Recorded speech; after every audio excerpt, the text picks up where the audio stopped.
जय हिंद, वंदे मातरम। दोस्तों, आज की इस वीडियो में हम लोग झारखंड JFWCE परीक्षा 2024 यानी कि Jharkhand field worker competitive exam 2024 का जो आपका एग्जाम होने वाला है, यदि आप इस फॉर्म को फिलअप किए हैं तो आज का ये वीडियो आप सभी के लिए काफी ज्यादा इंपॉर्टेंट फुल रहने वाला है। क्योंकि दोस्तों, आज की इस वीडियो के माध्यम से हम लोग पेपर 3 की तैयारी करने वाले हैं, जिसमें से दोस्तों विज्ञान के कुछ ऐसे इंपॉर्टेंट क्वेश्चन को डिस्कस करेंगे जो कि आपके एग्जाम के लिए काफी ज्यादा इंपॉर्टेंट फुल रहने वाले हैं। और यहाँ पर जितने भी क्वेश्चन बताए जाएंगे ये सभी क्वेश्चन आपके न्यू सिलेबस पर आधारित है। तो आपसे मेरा एक ही रिक्वेस्ट रहेगा मेरे दोस्त कि आप इस वीडियो को शुरू से लेकर के अंत तक जरूर देखिएगा। आप चैनल को सब्सक्राइब करें ना करें, वीडियो को लाइक करें या ना करें, लेकिन दोस्तों वीडियो को लास्ट तक जरूर देख करके जाएगा, क्योंकि सारे क्वेश्चन अच्छे लेवल के क्वेश्चन है जो कि एग्जाम में बार बार पूछे गए हैं। ठीक है, तो चलिए टाइम को वेस्ट न करते हुए आज की इस वीडियो को स्टार्ट करते हैं। और दोस्तों, मैं आपको बता दूं कि जो झारखंड फील्ड वर्कर का जो आपका एग्जाम होने वाला है, ये आपका 3 पेपर में एग्जाम होने वाला है। ठीक है, पेपर 1, पेपर 2 और पेपर 3। ठीक है, 3 पेपर में एग्जाम होने वाला है, जिसमें से पेपर 1 का जो आपका एग्जाम होगा ये सिर्फ आपका क्वालिफाइंग पेपर होगा। पेपर 2 की बात करें और पेपर 3 की बात करें तो पेपर 2 और पेपर 3 के आधार पर आपको जो फाइनल मेरिट लिस्ट बनेगा ये पेपर 2 और पेपर 3 के आधार पर बनेगा। ठीक है, तो आपको तैयारी जो करना है एकदम जबरदस्त तरीके से ये पेपर 2 और पेपर 3 का तैयारी करना है, ताकि आपका यही जो पेपर 2 और पेपर 3 है इसी से आपका सिलेक्शन होने वाला है। ठीक है, और मैं आपको बता दूं दोस्तों कि इससे पहले मैंने साइंस का सेट 1 से लेकर के सेट 5 तक वीडियो बना दिया हूं। यदि आप उस वीडियो को नहीं देखे तो इस वीडियो को देखने के बाद उस वीडियो को जरूर देख लीजिएगा, क्योंकि सारे क्वेश्चन इंपॉर्टेंट और सिलेक्टेड क्वेश्चन है। ठीक है, किसी लेंस की क्षमता किससे व्यक्त की जाती है? दोस्तों, कोई भी लेंस की क्षमता है उसको किससे मापा जाता है? वाट में, डायोप्टर में, जूल में, या फिर इनमें से कोई नहीं। तो देखिए दोस्तों, लेंस की क्षमता यदि आपसे क्वेश्चन में पूछा जाए तो लेंस की जो क्षमता मापा जाता है ये डायोप्टर में मापा जाता है, यानी कि option number B right answer हो जाएगा। और दोस्तों, यदि एक क्वेश्चन में आपसे ऐसे भी पूछा जा सकता है कि लेंस की क्षमता का एसआई मात्रक क्या होता है, ठीक है, तो एसआई मात्रक पूछेगा तो आप पर भी राइट आंसर हो जाएगा डाईऑप्टर। तो ये आपको ध्यान में रखना है।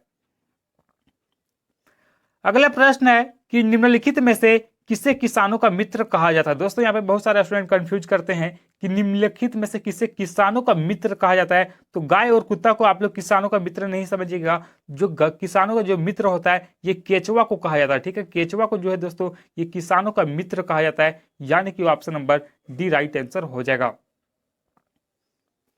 अगला प्रश्न है कि डायनासोर किस कशेरुकी वर्ग से संबंधित है? दोस्तों, ये जो डायनासोर है जिसका अंत आज से लगभग 65 मिलियन वर्ष पहले हो चुका है। जी हाँ दोस्तों, डायनासोर का जो अंत है जो इसका विलुप्त है ये 65 मिलियन वर्ष पहले हो चुका है। और ये जो डायनासोर है ये कौन सा कशेरुकी वर्ग से संबंधित थे? मत्स्य से, पक्षी से, रेप्टाइल या फिर स्तनधारी? तो सही आंसर हो जाएगा मेरे दोस्त ऑप्शन नंबर सी रेप्टाइल्स। ठीक है, यानी कि option number C right answer हो जाएगा।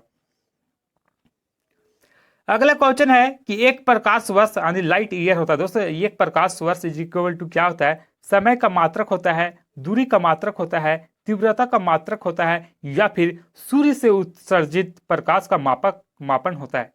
तो देखिए, जो एक प्रकाश वर्ष होता है ये क्या होता है? तो दूरी का मात्रक। ठीक है, यानी कि option number B right answer हो जाएगा, दूरी का मात्रक। अगला क्वेश्चन है कि एक प्रकाश वर्ष बराबर कितना होता है, यानी कि एक प्रकाश इज इक्वल टू कितना होता है? तो देखिए, जो एक प्रकाश वर्ष इक्वल होता है दोस्तों ये होता है 9.46 इंटू 10⁻15 मीटर, यानी कि ऑप्शन नंबर ये राइट आंसर हो जाएगा। इसलिए दोस्तों आपको इसको हर एक प्रकार से यहाँ पे याद रख लेना है, क्योंकि दोस्तों यहाँ पे ऑप्शन आपको ऐसा दिया जाएगा जिससे आप कंफ्यूज हो सकते हैं। तो 9.46 इंटू 10⁻15 मीटर। नेक्स्ट क्वेश्चन आपसे क्या पूछा गया है कि मियादी बुखार यानी कि टाइफाइड से हमारे शरीर का कौन सा अंग प्रभावित होता है? यानी दोस्तों किसी भी मनुष्य को यदि टाइफाइड हो जाएगा तो मनुष्य का कौन सा अंग जो है ये काफी ज्यादा प्रभावित हो जाता है?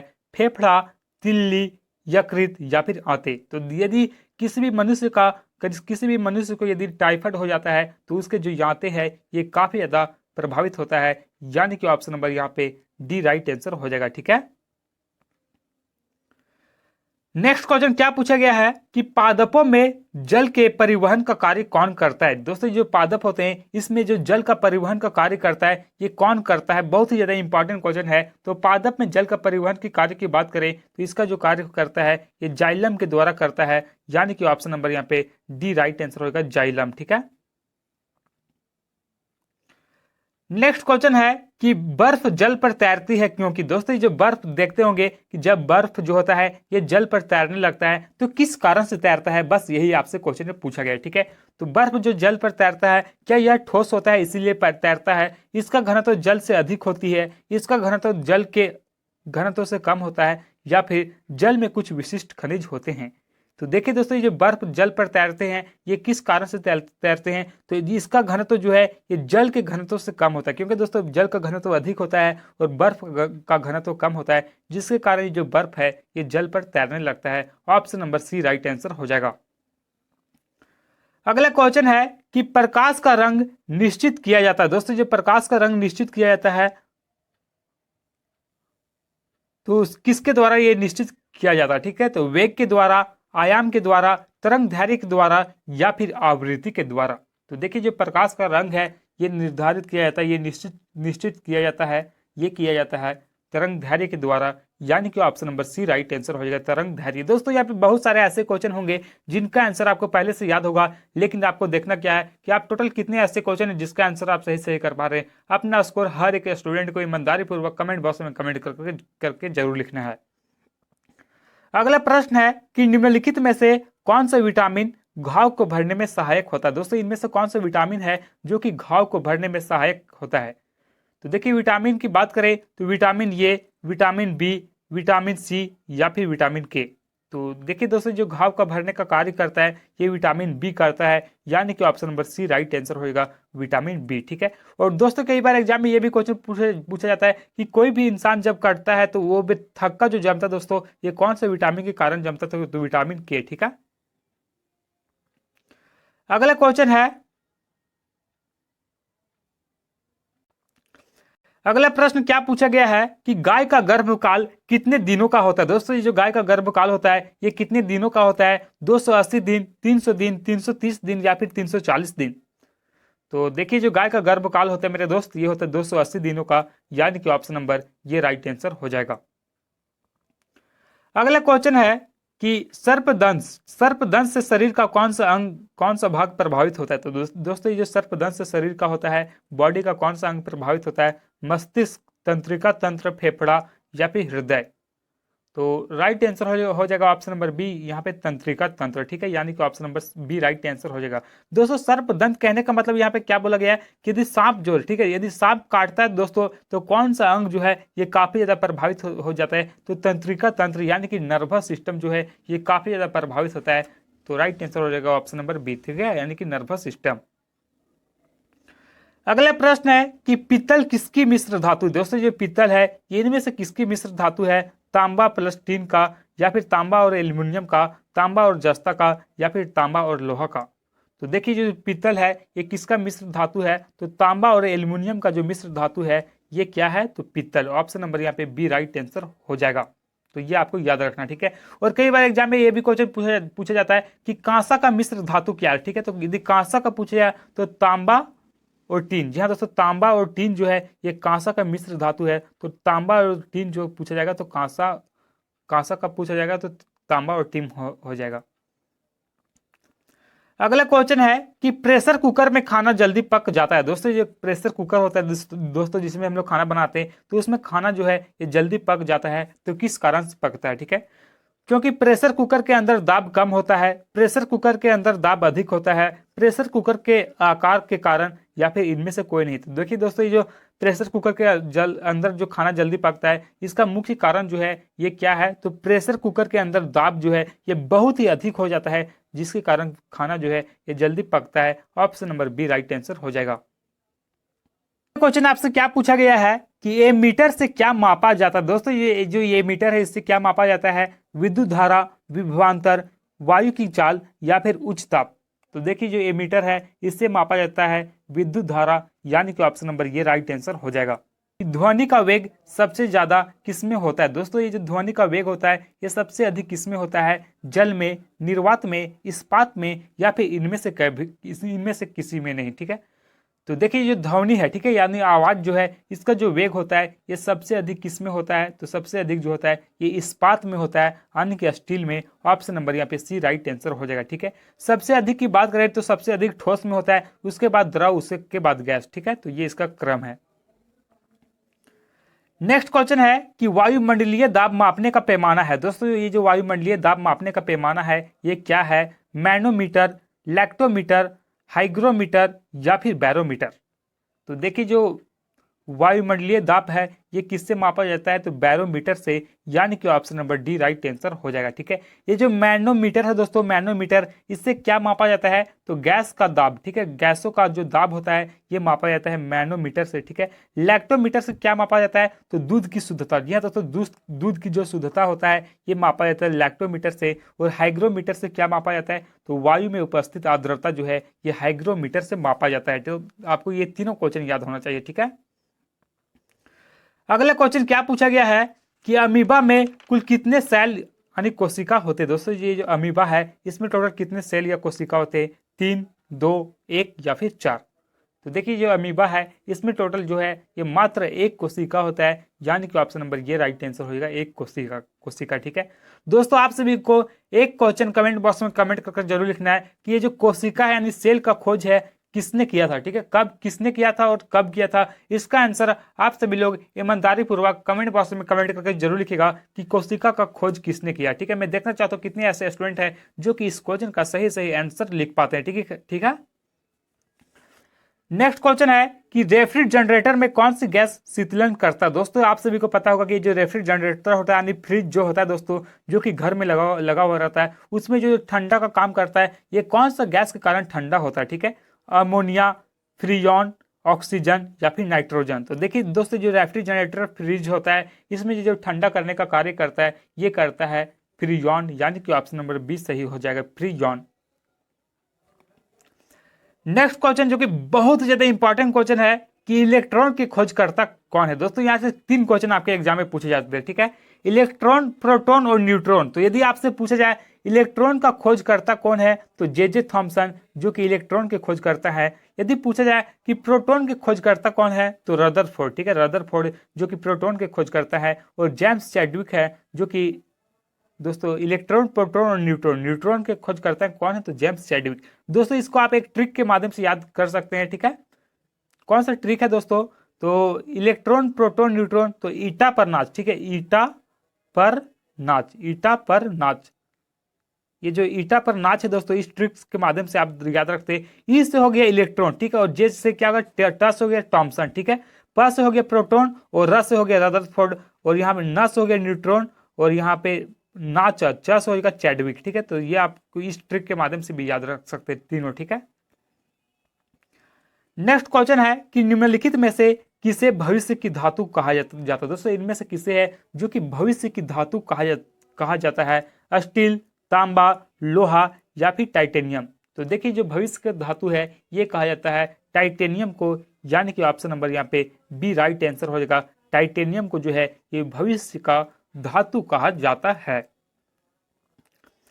अगला प्रश्न है कि हीटर के तार में किस चीज के बने होते हैं? दोस्तों जो हीटर के तार है ये कौन सी चीज से बना होता है? तांबा से, टंगस्टन से, नाइक्रोम से या फिर एल्युमिनियम से। तो देखिए जो हीटर के तार होता है ये बना होता है नाइक्रोम से, यानी कि ऑप्शन नंबर सी सही हो जाएगा, नाइक्रोम। दोस्तों यहाँ पे बहुत सारे ऐसे क्वेश्चन होंगे जिनका आंसर आपको पहले से याद होगा, लेकिन दोस्तों सारे क्वेश्चन इंपॉर्टेंट और सिलेक्टेड है, इसलिए दोस्तों आपको रिवीजन के उद्देश्य से हर एक प्रश्न को पढ़ लेना है ताकि आपका किसी भी एग्जाम में कोई भी क्वेश्चन गलत ना हो और आप जल्द से जल्द किसी भी एग्जाम में सिलेक्शन लेकर के आए, ठीक है। नेक्स्ट क्वेश्चन है कि लोहे का जंग लगने से उसका भार क्या होता है? दोस्तों यदि लोहा में जंग लगता है तो उसका भार में क्या परिवर्तन होता है? क्या उसका भार बढ़ता है, घटता है, अपरिवर्तित रहता है या फिर पहले बढ़ेगा फिर घटेगा? तो दोस्तों किसी भी लोहा में यदि जंग लगेगा तो उसका जो भार है वो बढ़ जाता है, ठीक है, यानी कि ऑप्शन नंबर ये सही हो जाएगा, बढ़ जाता है, ठीक है। अगला क्वेश्चन है कि एड्स रोग किससे फैलता है? दोस्तों जो एड्स है ये किससे फैलता है? बैक्टीरिया से, वायरस से, मच्छर से या फिर इनमें से कोई नहीं? तो देखिए जो एड्स रोग से मेरे दोस्त ये फैलता है किससे? तो वायरस के कारण, ठीक है, यानी कि ऑप्शन नंबर यहाँ पे बी सही हो जाएगा, वायरस। अगला क्वेश्चन है कि कशिश का तेल कहलाता है। दोस्तों जो कशिश का तेल है ये क्या कहलाता है? नाइट्रिक अम्ल, हाइड्रोक्लोरिक अम्ल, एसिटिक अम्ल या फिर सल्फ्यूरिक अम्ल। तो देखिए जो कशिश का तेल है ये कहलाता है सल्फ्यूरिक अम्ल, यानी कि ऑप्शन नंबर डी सही हो जाएगा, सल्फ्यूरिक अम्ल। अगला क्वेश्चन है कि मृग मरीचिका, जी हाँ दोस्तों, मृग मरीचिका बनने का कारण क्या है? दोस्तों ये मृग मरीचिका है ये किस कारण से बनता है? तो मृग मरीचिका की बात करें तो ये कौन से कारण से बनता है? तो ये बनता है दोस्तों ऑप्शन नंबर डी, प्रकाश का पूर्ण आंतरिक परावर्तन के कारण। ठीक है, यानी कि ऑप्शन नंबर डी सही हो जाएगा, प्रकाश का पूर्ण आंतरिक परावर्तन। अगला प्रश्न है कि अलीसा परीक्षण किसके लिए निर्देशित है? दोस्तों जो अलीसा परीक्षण है ये किसके लिए निर्देशित है? तो 52 का जो राइट आंसर हो जाएगा ऑप्शन नंबर ये, एड्स के लिए। ठीक है, ऑप्शन नंबर ये सही हो जाएगा।